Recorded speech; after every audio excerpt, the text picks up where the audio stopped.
today, I haven't really been tweeting much about what I've been watching recently, so it's a bit of a surprise one. But if you know what's out in the cinema lately, what's out today maybe, you know exactly what I'm going to be talking about. If you follow my Twitter, you know that I went to a double bill last night and it can only be one double bill today. And it's got something to do with a really, really tiny man. A cross of a man and maybe an animal. That's all I'm going to say before I head into the news. Let me just quickly check if all is working. And we're in the UK, we're in London, and it's hot as fuck. So let's have a look. Bam! Okay, this all seems to be working. So let's start off with the news. Now, you've recently I've been talking about Hereditary and its director / writer Ari Aster. If you don't know anything about Hereditary, it's a new horror movie that's come out a few weeks ago, I think it was now. And a lot of critics are raving about it. Some people go, I just don't get it. It's not that great as everyone is saying. Oh, and I'm just noticing there's like a little tiny spoiler here as to one of the films I'm going to be talking about. So if you can see that, you know exactly what I'll be talking about later.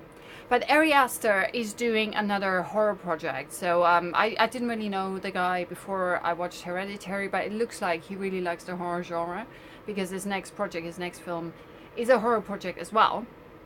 And the big headline is, the headline is that Jack Reynor and Will Poulter are going to star in the new Ari Aster horror project. So Collider is reporting that Jack Reynor and Will Poulter will be starring alongside Florence Pugh, and that name got me. What? You've got my attention. Florence Pugh, if you don't know, she's a really amazing young actress. She was the lead in Lady Macbeth, which I think came out last year. Yeah, I think it was last year. There was quite a lot of accolades for that role. She shouldered the entire film. It was absolutely fantastic what she did. So she is one to watch. So she's going to play, she's going to be the star in the film, and now Will Poulter and Jack Reynor have joined the project in an untitled horror movie. And according to Collider, Pugh and Reynor are set to play a couple that travels to Sweden to visit their friend's rural hometown for its fabled Midsummer Festival. What begins as an idyllic retreat quickly devolves into an increasingly violent and bizarre competition at the hands of a pagan cult. So, pagans again. You know, if you've not seen Hereditary, this might be potentially surprising, but it sounds like this is something that Aster likes to deal with. I've not seen any of his other films, so not entirely sure. But this sounds interesting, first of all, because I liked Hereditary. I thought it was a really good movie. I don't really watch horror movies at the cinema a lot because, I get quite jumpy, and then the entire row of seats just goes, and people start hating me. And I'm just really aware that other people are sharing the row with me. And this was a really good film because it was very surprising. The structure was quite interesting. There is something that happens within the first 30 minutes, which I'm not going to tell you about because I'm not going to spoil Hereditary for you. It's still in cinemas, I think. Or is it? Well, if it is, and you've not seen it yet, you need to check it out because it's really, really good. But there is something that happens there, and I was like, wow, this film is not what I expected. It definitely went in an entirely different direction. When that happened, I was like, wow, I did not see that coming. And I usually see things coming from miles away, so that really impressed me. Overall, I really liked Hereditary. The ending, unfortunately, doesn't do the film a lot of favors. I can kind of understand why he chose to do that ending, but I think doing a different one would have been probably better for the overall reception of the film. But overall, it's a really well-received film. Toni Collette stars in it, Gabriel Byrne, and it's really, really well done. If you like horror movies, you should check it out. And he is now making his next horror movie, which apparently is going to be set in Sweden. Never been to Sweden, but I really would like to go, so this is the next best thing, right? On to other films that are currently in the cinema. Mission Impossible Fallout. If you've not seen that one yet, I think I talked about it last week. I think it was last week. I had kind of like mixed reaction to the film. I am in general a huge fan of the Mission Impossible series, minus episodes 1 and 2. Even though 1, of course, is really good, 2, debatable. But everything seemed to change when J.J. Abrams made number 3, and then onwards. Ever since then, I've been a huge fan of the series. They're kind of like Fast and Furious. They're going bigger, better, more badass, you know, crazier stunts. Obviously, we all know that Tom Cruise is a bit of a nut job in that regard, but I really appreciate what he does. And now we have director Christopher McQuarrie talking about the stunts and some other aspects to an outlet that I read called Slash Film. And it's really fantastic. So you need to Google Slash Film and Christopher McQuarrie. I think they have 2 interviews with him, and he basically talks, like the bit that I really got into was the stunt stuff, which is obviously the heart and soul of the Mission Impossible franchise. Like I said, they always go bigger, better, more badass. And they've done that this time as well. Even though with Fallout, I kind of felt like it had less action than previous installments, or they wowed me less than they usually do. I mean, I will never forget was the whole point. I will never forget Tom Cruise hanging on the outside of the airplane that then actually took off, or hanging on the outside of the Burj Khalifa with like the suction cup thingies. And also I have vertigo, so anything that involves heights really usually impresses me, which is probably why I like Skyscraper with The Rock Johnson. Like, a lot of my friends were like, it's a good movie, it's a decent movie, and The Rock's The Rock, which is great, but overall it's not as great or as actiony as we thought it would be. And I was like, really? I thought it was like, it really had me going. But I think it's because I have height issues and I suffer from vertigo, and so that film really had me going. But McQuarrie talks about some of the stunts, and if you've seen my review last week, I was talking about some of the stunts. I do believe not to spoil anything major in films, not to spoil anything in films really. I hate it when people spoil stuff, and I'm probably going to start talking about this later again. But there are a few really ginormous stunt sequences. There's one fairly early on, which I think is one of my favorite ones. I actually, like yesterday, I was thinking of going to see the film again, even though overall the first time I watched it, I wasn't that positively impressed with it. And I think it's because my expectations were just too high, or whatever it was. So I think I need to go and watch it again. Because if I look at the individual segments of the film, especially the individual stunt sequences, they are fantastic, and I really enjoyed them. So it's like, why didn't I enjoy the movie a bit more? So I need to go and see that again. But one of the ginormously amazing sequences was a bathroom brawl that the movie kind of starts with, and it's so brutal and fantastic. And I was like, whoop, whoop, whoop. Literally your head goes choo, choo, choo. It's like spinning. It was fantastic. And another thing they do, they go to Paris, and there's like a motorcycle chase sequence with Tom Cruise around the Arc de Triomphe. And that is one of the things that McQuarrie is talking about. And I'm not going to do his interview justice. So just go over to slashfilm.com and check out the McQuarrie interview. It's a text interview, it's not a video, so you're not looking for a video.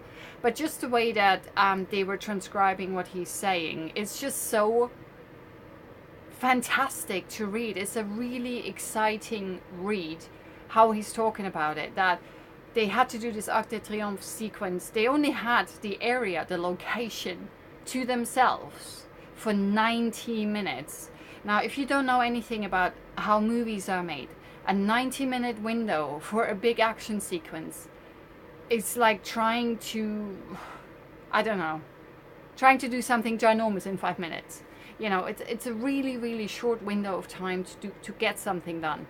And then the rigs they had for Tom Cruise, for whatever reason, they weren't working. So you actually had Tom Cruise riding the motorcycle without a helmet through oncoming traffic without any safety rigs.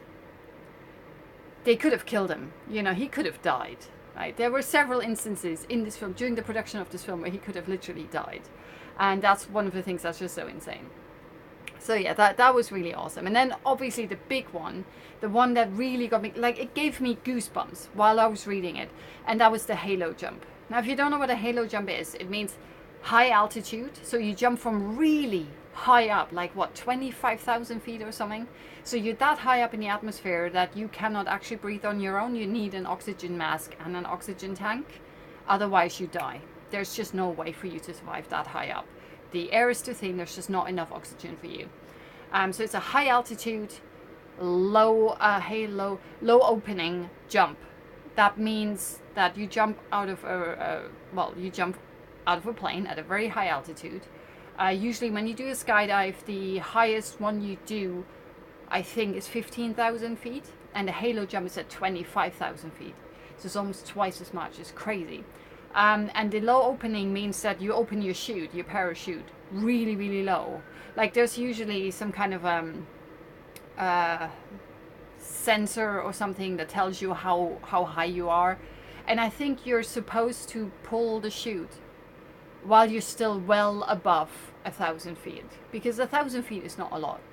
And I think they open it below 1,000 feet, which is crazy. So it is a really, really precarious, really, really dangerous thing to do. And they had to do this because they wanted to include that in the movie. And it looks really great in the movie, but it's a very, very short sequence. But what they've done with it is really cool. And I also watched it in 3D, so that halo jump really, whoop, it really worked for me. But what I thought was really interesting for that one, they actually went up there, and Cruise, and I think Cavill is in that as well and jumps out. But you have Cruise jumping out, you have the cameraman jumping out. So they had to do this, right? And so they were trying to do this, and they rehearsed it on the ground, like what they're gonna do, and in wind tunnels and stuff, because obviously it's quite expensive to go up there to do this. You know, you have like one window to try and shoot this. And they managed to get this entire sequence down to 3 individual shots that they then stitched together, which was quite interesting. So they did previous for a lot of months, and because they were supposed to shoot it at night, because it's a night halo jump, they had a very narrow window of light that they had to shoot in. And he was saying, it's like, too early, it's too bright, too late, it's too dark. And apparently the margin of error for this particular shot was less than a minute on either side. A minute. That is just ridiculous, right? So that is how crazy it was. So they literally went, okay, jump, do the whole thing, land, check the footage, go like, rubbish, we have to do it again. Go back up, jump again. The camera was on the operator's head, so he couldn't actually see through a viewfinder. So it was just by muscle memory and the rehearsals that they did, that he knew where his head had to be in relation to Tom Cruise, so that he would actually be able to catch Tom Cruise, because Tom Cruise's face is basically filling out the entire screen, so he needs to be really close. And I think in the interview, McQuarrie is saying like there was like a 3-inch space, 3-inch, while you're jumping out of an airplane. You've just jumped out of an airplane. You're free falling at what, 200 miles an hour or something like that, and you have to get close enough to the guy with the camera on his head. 3 inches. 3 inches. It blew my mind. Just reading it, I was like, oh, amazing. And then McQuarrie was like, yeah, I was down there. I would call action. I would watch my crew jump out of a plane. Then I would fly back to the base to find out if anyone had been injured or worse. And this went on for weeks and weeks and weeks until they had the footage. Overall, ultimately, it required them to do 106 jumps to get the footage for the halo jump sequence. They went up there and jumped out of an airplane out of 25,000 feet 106 times. And all of that was done while Tom Cruise was still recovering from the broken ankle, which you've probably heard of. So just reading that, like, I'm not doing it justice, but just reading that, it was like, I got goosebumps, I got chills. I was like, I'm appreciating this so much more, and I thought those sequence was really good to begin with, but now I'm like, holy fuck, amazing. So yeah, I want to watch it again. Just like, I kind of want to appreciate it more. It was fantastic. Yeah, find it at slashfilm.com. Ralph McQuarrie. Sorry, not Ralph McQuarrie, Christopher McQuarrie. Ralph McQuarrie is an artist. Christopher McQuarrie is the director of